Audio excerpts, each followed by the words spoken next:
Yes, we are on site, and the second part painting is ongoing. What we budgeted for only buy half of it because inflation have taken place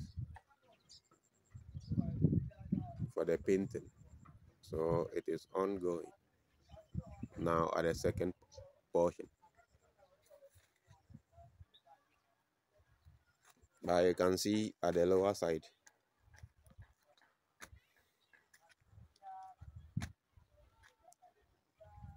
we have water here because it rained yesterday. This is the more reason why we have to go in for the 3 coat of damp proofing. This is the first one. The second one will come after the filling, and then the third one will be the damp proof course. Yes, this is the more reason why we are introducing. So depend your area and what we do. You can see the area now. No car can come here to tip anything now because the place is muddy. You can see all the place now. So unless we wait for some time to dry, there is more reason why sometimes too we have to time the rings when doing foundation at certain places, not all places, but certain places. So so all foundation cannot be of equal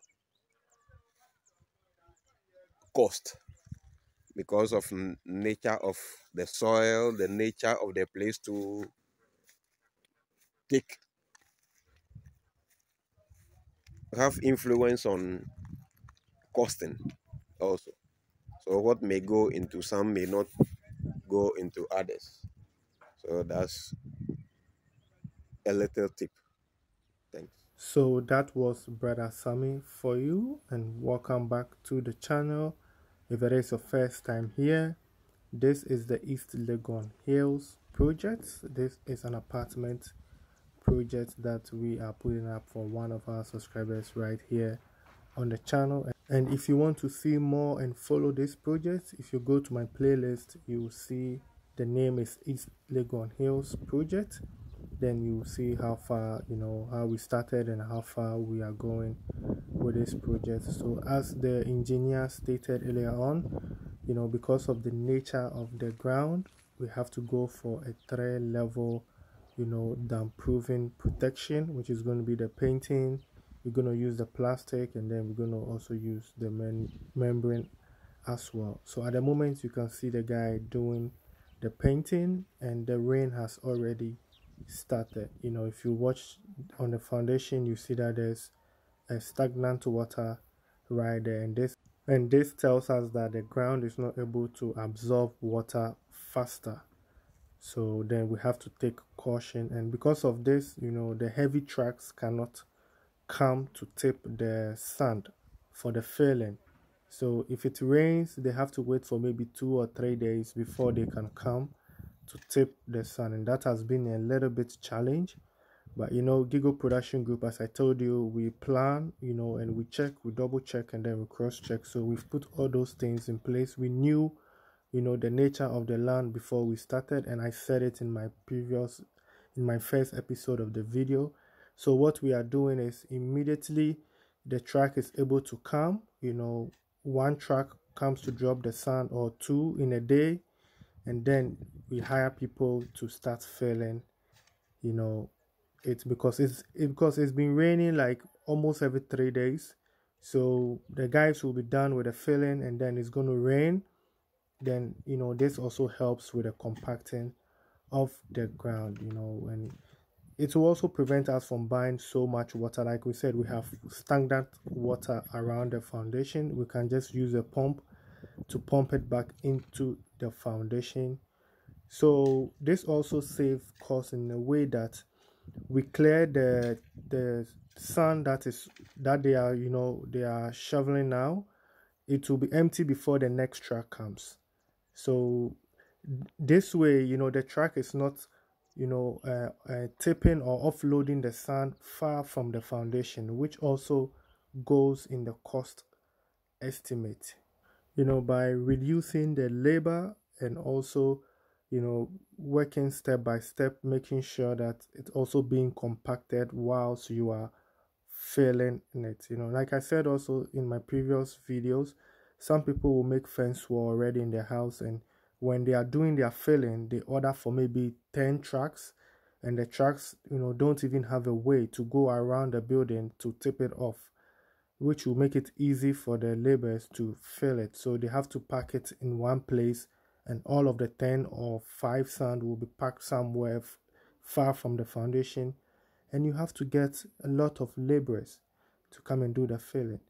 This is what we do at Gigo Production Group. We reduce costs in building by reducing labor, not reducing the quantity of materials which has to go into your building.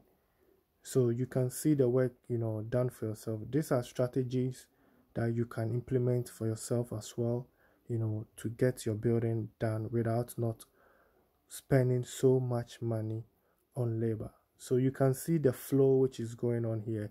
It is raining, we cannot do much, but at the same time, there's progress on site. Trucks are coming, 2 trucks a day.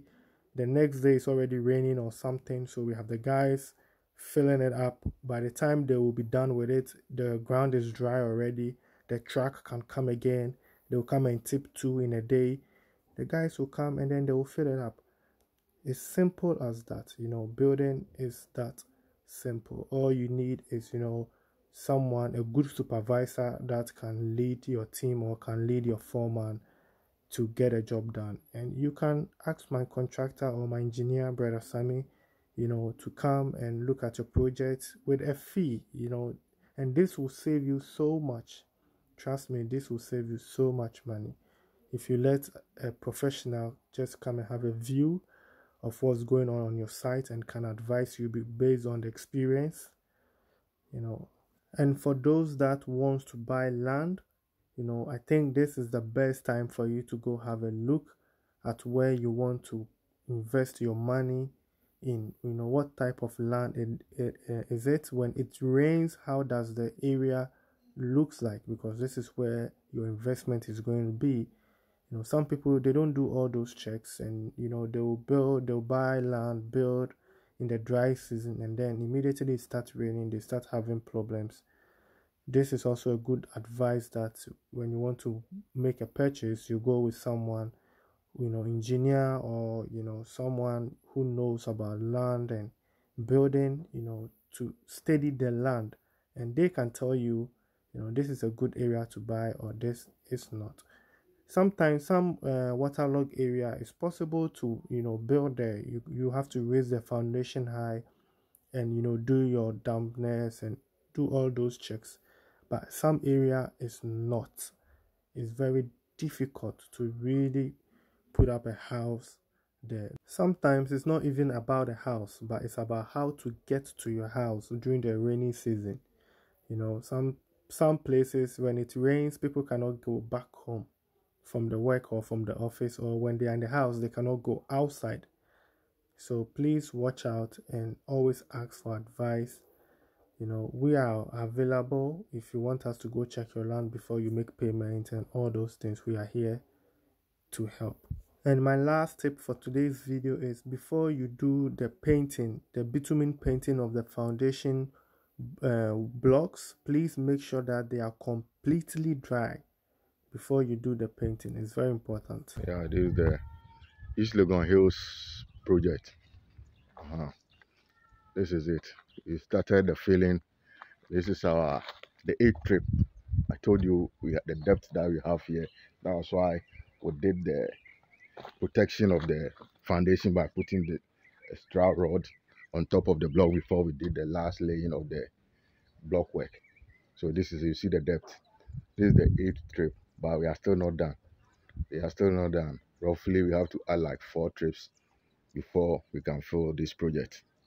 You see the depth of the filling material, is very, very high. So this is it. This is the feeling now we started. We also have challenge because of the rainfall nowadays. So as and when there's no rain before the tipper can access the site. So this is it.